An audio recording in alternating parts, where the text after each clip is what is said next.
पता नहीं किस जन्म की दुश्मनी निकाल रही हैं मुझसे, ऐसी छुई मुई बनकर बैठी रहती हैं जैसे मेरे आने से पहले 8-10 नौकर चाकर आगे पीछे फिरते रहते थे। थोड़ा बहुत हाथ पैर हिलाने से कौन सा शरीर घिस जाएगा इनका। सब कुछ मेरे भरोसे छोड़कर बैठ जाएंगी। बाहर से थक कर आओ और फिर घर में आते ही रसोई में लग जाओ। वंदना खींचते हुए अपना सारा गुस्सा रसोई में बर्तनों पर निकाल रही थी। ऐसा नहीं था कि उसकी सास रुक्मिणी जी को बहू के बड़बड़ाने का भान नहीं था, लेकिन वो भी ठिठाई पर थीं।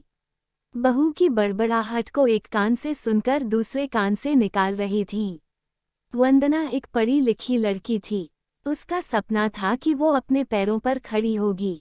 उसने नौकरी के लिए कई जगह आवेदन भी दे रखा था। इस बीच जब उसके लिए अनिकेत का रिश्ता आया तो उसने साफ साफ कह दिया कि वो शादी इसी शर्त पर करेगी कि शादी के बाद उसे अच्छी नौकरी मिली तो कोई उसे नौकरी करने से नहीं रोकेगा। आखिर इतना पढ़ने लिखने के बाद वो घर पर नहीं बैठ सकती। अनिकेत और उसके घर वालों को इस बात से कोई आपत्ति नहीं थी कि उनकी बहू नौकरी करेगी, इसलिए दोनों तरफ से खुशी खुशी ये रिश्ता हो गया। शादी के कुछ दिनों बाद ही वंदना का जॉइनिंग लेटर आ गया। जिस दिन वंदना ने अपने ससुराल वालों से कहा था कि वो अब नौकरी करेगी तो उसकी सास रुक्मिणी जी ने सारे परिवार के सामने कह दिया था, बहू नौकरी करे इससे मुझे कोई आपत्ति नहीं है। मैं ये भी नहीं कहूंगी कि वो पहले सारे घर का काम करे फिर नौकरी पर जाए, लेकिन मैं भी अब पहले की तरह पूरा घर नहीं संभाल सकती। मुझे सब कुछ मंजूर है, लेकिन मुझसे ये उम्मीद मत करना कि मैं बहू को रोटियां बनाकर खिलाऊंगी। मुझे पता है कि अगर मैं एक बार इस भावर में फंस गई तो जिंदगी भर नहीं निकल पाऊंगी। उस वक्त सबको रुक्मिणी जी की बातें सुनकर हैरानी तो हुई थी।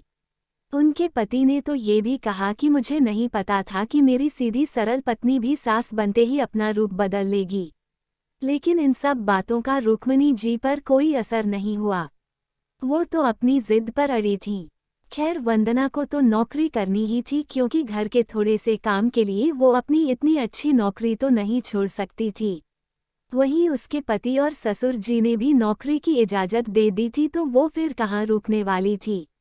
इस समस्या का ये हल निकाला गया कि घर के कामों के लिए एक कामवाली और खाना बनाने के लिए कुक रख ली गई। खाना बनाने वाली सुबह और शाम का खाना बनाकर चली जाती। वंदना का काम था ऑफिस से आकर बस खाना परोसना। यूं ही दिन निकल रहे थे। वंदना की शादी को 2 साल हो चुके थे।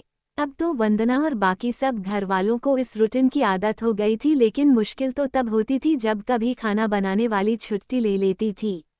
ऐसा ही कुछ इन 2 दिनों से हो रहा था, जिस कारण से वंदना खींची हुई थी। ऑफिस से आकर रोटियां बनाना उसे बहुत बड़ा बोझ लगता था। वैसे तो रुक्मिणी जी इन दिनों में सब्जियां काटकर बना देती थी, लेकिन बहू के ऑफिस से आने के बाद रसोई में झांकती भी नहीं थी। उस समय वंदना को अपनी बैठी हुई सास बहुत चुभती थी। वो बड़बड़ाती रहती और रोटियां बनाती रहती। बाद में अपनी माँ से फ़ोन पर भर भर कर शिकायत करती, जिसके बाद उसे थोड़ा सा सुकून मिलता था। कुछ दिनों बाद वंदना के भाई की शादी भी तय हो गई। वंदना की होने वाली भाभी भी नौकरी पेशा था। वंदना की माँ ने सगाई के वक्त ही खुश होते हुए गर्व से कह दिया, भाई मैं तो और सासों की तरह नहीं हूँ जो बहू के आने पर हाथ धरकर बैठ जाऊं। जब अभी तक पूरा घर संभाल रही थी तो अब क्यों नहीं। मेरी बहू को मेरी तरफ से पूरी छूट रहेगी। जब एक माँ अपने बच्चों को रोटियां बनाकर खिला सकती है तो बहू को क्यों नहीं खिला सकती। बहू तुम निश्चिंत होकर नौकरी करना, रसोई मैं संभाल लूंगी। वंदना की माँ के उच्च विचार सुनकर उसकी होने वाली भाभी का पूरा परिवार और खुद वंदना भी गदगद हो गई। वाह माँ, आप कितने बड़े दिल की हैं, काश मेरी सास भी आपकी तरह होती। लेकिन मेरी किस्मत में ये सुख कहाँ। मेरी सास को तो बस हुक्म चलाना आता है। मुझे गर्व है कि मेरी माँ इतने खुले विचारों की है। अपनी चिड़चिड़ाहट निकालते हुए वंदना बोली। कुछ दिनों में ही वंदना के भाई की शादी हो गई और कुछ दिनों बाद ही वंदना की भाभी ने अपनी नौकरी ज्वाइन कर ली। वंदना की माँ भी अपनी बहू को हथेलियों पर रखती थी। सुबह उसका नाश्ता, टिफिन, फिर रात का खाना भी तैयार रखती थी। अपने हाथों से परोसकर सबको खाना खिलाती थी। उनकी बहू भी मम्मी जी करती हुई अपनी पसंद नापसंद बताती रहती थी, जिसे वंदना की माँ बड़े चाव से पूरा करने में लगी रहती थी। खुशी खुशी दिन बीत रहे थे, लेकिन ये प्रक्रिया धीरे धीरे अब उदासीनता में बदल रही थी। वंदना की भाभी को अब कुछ भी ना करने की आदत पड़ गई थी।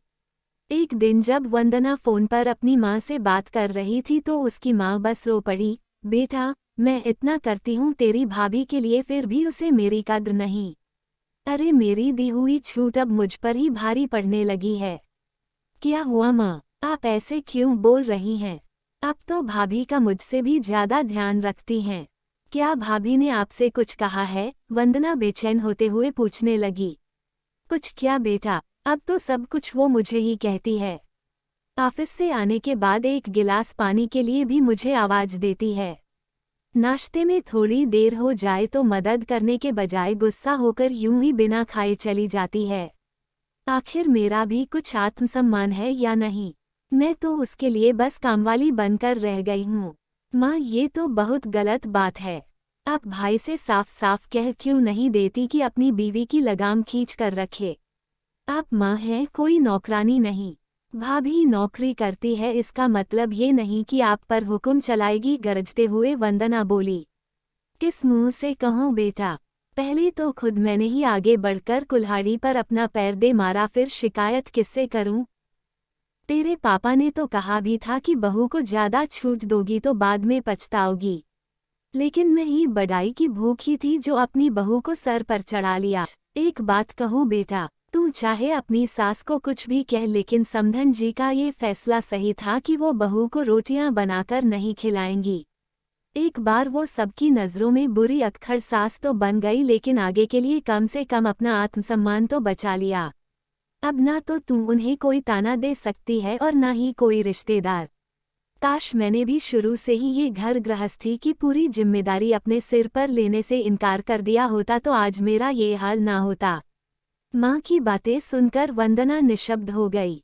भारी मन से उसने फोन रख दिया। बाहर हॉल में आकर देखा तो सास ससुर आराम से बैठकर बातें कर रहे थे। बातें करते करते उसकी सास अपने नाखूनों पर नेल पेंट लगा रही थी, जिसे देखकर ससुर जी उन्हें चिढ़ा रहे थे। अब बुढ़ापे में ये फैशन करके किसे दिखाओगी? मेरी तो नज़र भी कमजोर हो गई है, किसी को नहीं दिखाना मुझे, मैं तो अपनी खुशी के लिए लगाती हूँ।